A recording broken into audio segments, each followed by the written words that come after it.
Have you ever heard of the saying, too clever by half? It's this idea that sometimes being super smart can actually work against you, especially when you're faced with something surprisingly simple. Today, we're diving into a fascinating story that perfectly illustrates this. It's about a genius who walked into a simple test and, well, let's just say the results were not what anyone expected. Picture this.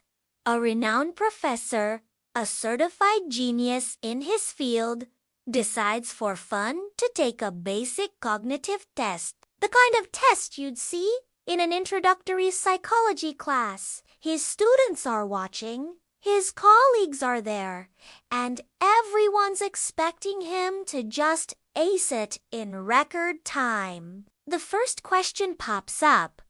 What color is a polar bear? Simple, right? We all know the answer. It's white. But our genius, he hesitates. His mind starts racing. He thinks, well, polar bear fur is actually translucent. It's not truly white. The individual hairs are hollow and scatter light, which makes them appear white to our eyes. Plus, their skin underneath is black to absorb heat. So, is the question about the appearance or the biological fact? He starts scribbling complex equations about light refraction and absorption. The proctor, a bit confused, just waits. Next question. What do you see in the mirror? Again, for most of us, the answer is myself or my reflection. But for our professor, it's not that easy. He starts pondering the physics of reflection, the philosophical nature of self-identity, and the psychology of perception. Is the image in the mirror truly me? Or is it a reversed two-dimensional representation? Is self a constant or a fluid concept? He's lost in a maze of deep thought, while the simple answer slips away. This goes on for the entire test. A question about what sinks in water has him contemplating buoyancy, density, and Archimedes' principle in great detail. A simple math problem, like if you have 3 apples and you take away 2, how many do you have? Gets him thinking about the definition of having and taking. Does possessing them mean ownership or just temporary custody? In the end, he fails the test spectacularly.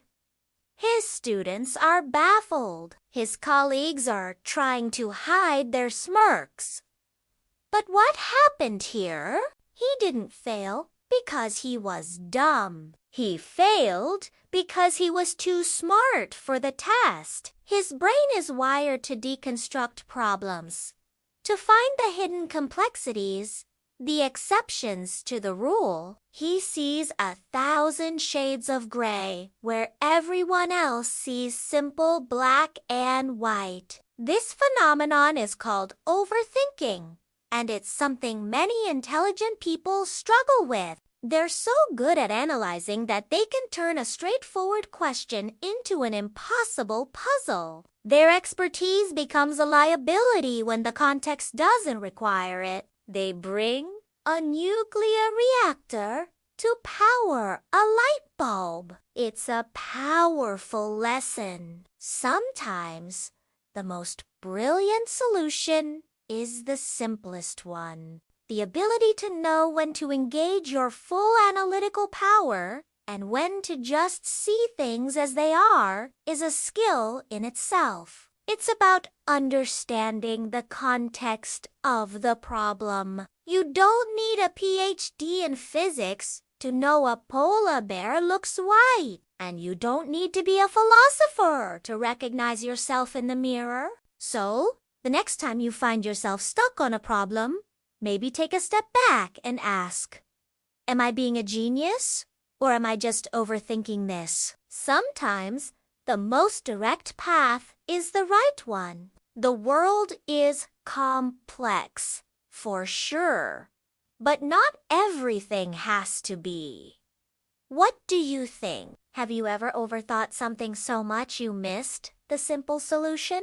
Let me know in the comments below. It's a fascinating part of how our minds work. Thanks for watching. And if you enjoyed this little thought experiment, don't forget to like and subscribe for more content that makes you think. See you next time.